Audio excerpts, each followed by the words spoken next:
কী ভিড় কী ভিড় আর কী ভিড় কী বলবো। এটা হচ্ছে সেই প্যান্ডেল, এটা হচ্ছে দমদমের অর্জুনপুরের প্যান্ডেল। এই প্যান্ডেলটা আমি ফেসবুকে দেখেছি, এর ভিডিও খুবই ভাইরাল হয়েছে, তাই জন্য প্যান্ডেলটা দেখতে যাওয়া।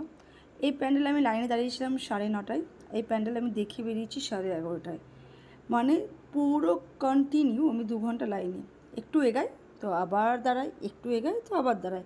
এই প্যান্ডেলটা দেখতে যে একটাই, এই যে সমস্ত কিছু ঘুরছে না, এটা দেখে আমার খুব ভালো লেগেছে। সত্যিকারের সামনে গিয়ে চোখে দেখা আর ফোনে দেখা একদম আলাদা। সত্যি সামনে এত সুন্দর দেখতে পাচ্ছি আর কি বলবো। কিন্তু কি বলো তো, সামনে গিয়ে যাওয়ার পর যখন দেখছি এতক্ষণ লাইনে দাঁড়ানোর পরে ওরা তো কোনো মতে দাঁড়াতে দেয় না, এগিয়ে যান করতে থাকে। তার মধ্যে থেকে এই ভিডিওগুলো নেওয়া। সত্যি প্যান্ডেলটা খুবই সুন্দর দেখতে, আর প্যান্ডেলের সমস্ত কিছু ঘুরছে, দারুণ লাগছে। আমার ভালো লেগেছে বিশেষ করে দুর্গা ঠাকুরটা এত দারুণ কি বলবো। মানে মা দাঁড়িয়ে আছে, ঋত্বিকের সব ঘুরছে, কার্তিক, গণেশ, সরস্বতী, লক্ষ্মী, এত ভালো লাগছে কি বলবো।